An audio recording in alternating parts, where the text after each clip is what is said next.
I suppose I was always meant to surf because I think as an activity, it's something that's so varied and so diverse, and you're sort of giving yourself up to something far more important than you. My name's Tom Anderson, and I'm a writer, a surfer. I work as a teacher, and I'm a brand ambassador for Elusive Clothing. I've done lots and lots and lots of different jobs because of surfing. Um, the desire to travel means that you take on quite a lot of work that can be temporary, especially when I was younger, that would let you go away for, the winter, come home and work for the summer, or maybe even do it the other way round. So over the years, I've come up with some pretty strange jobs. I've been a golf caddy, which was quite good fun. I've been an extra on various Welsh language TV programs. All the usual things like surf shop assistant. I've sold ice cream. I've flipped burgers. I've worked in a bar, cleaned caravans. At the moment, I'm a teacher. I've also worked as a lecturer as well, and I lecture part time now too. But probably the strangest job that I've ended up doing in all of my time, which I did for about 3.5 years, was as a private investigator. And that was actually a really perfect job for surfing, because you could work the hours you wanted, and lots of the surveillance jobs would involve like the crack of dawn, and then you could take like long periods of time off and things like that, and that was all pretty good. And then obviously my writing work, which since in the last 10 years has really sort of taken over, since being lucky enough to get a couple of books published.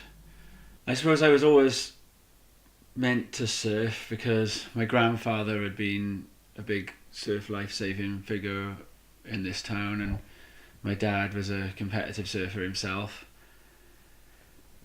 For me, when I was younger, surfing was a very counterculture thing, and I think I was attracted to that. But also, I think as an activity, it's something that's so varied and so diverse, and you're sort of giving yourself up to something far more important than you. I like the feeling of being really, really small, and that's what happens to you when you're in the ocean.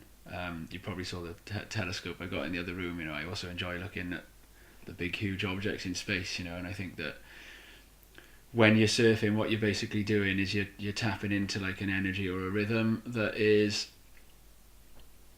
the energy or rhythm of all the big, heavier things around you. So a storm comes from the sun. The sun heats up the planet and causes movement in the ocean, and that's what a big storm is. And then at the same time, you've got the tide comes into play, and the tide is the moon pulling the sea around the earth as it goes. And the wind that affects the way the waves are when they meet the beach is also part of that, as well as the very shape of the beach. The points and reefs have all been made and shaped by those natural processes.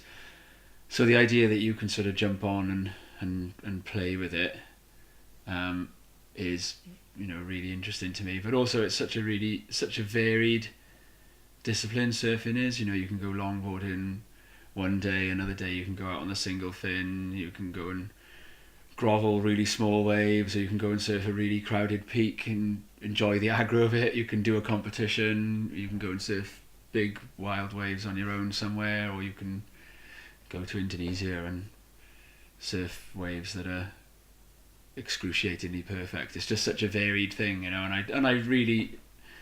I think you have to if you live in the UK, but I've learnt to love all of it really. I can enjoy a little pre-breakfast grovel in 1 foot onshore slop as much as I can enjoy, well, maybe not quite as much as I can enjoy those really pumping days, but I think the variety of it is what really draws me to, I like about surfing. You never know what it's going to throw at you.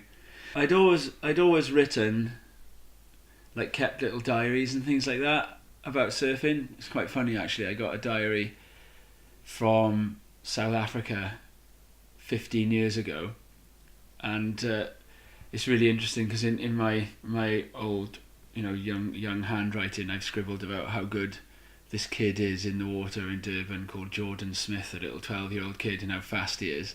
And he goes on to become like one of the best surfers ever.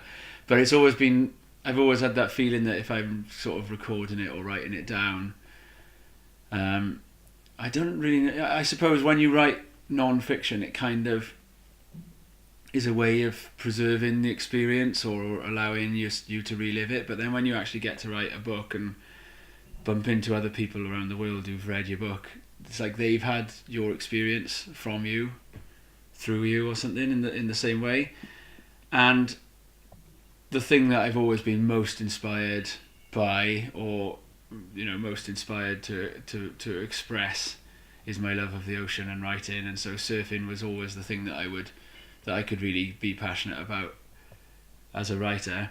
One of the things I love about surfing is that you can sit and watch surfing and take part in surfing for years and years and years and years and years, and every time you see someone ride a wave, it's a totally new wave and a new, and like waves are never unique. Even in the wave pools that have been designed recently, they're never unique. And so really, as a writer, if you sit there and you properly see that wave that you're writing about in your head, because every wave is unique, the way that you'll write about it will end up being unique. So when I started going into schools and universities timetables which are really fixed, I asked a mate of mine who was a lecturer and a surfer, what do you do about pumping waves when you've got to teach? And he said, you don't beat yourself up about waves that break in the dark, do you? Because waves break in the dark all the time. And actually, there's definitely been more perfect waves in the dark worldwide in the history of the world than in the daytime, because there's less wind at night. So all the world surf spots are firing all night, all the time, and it doesn't bother us at all. And he said, Tom, if you've got a lesson or a lecture or a meeting in the proper, like professional world, those waves are breaking in the dark, and that's how you've got to see it.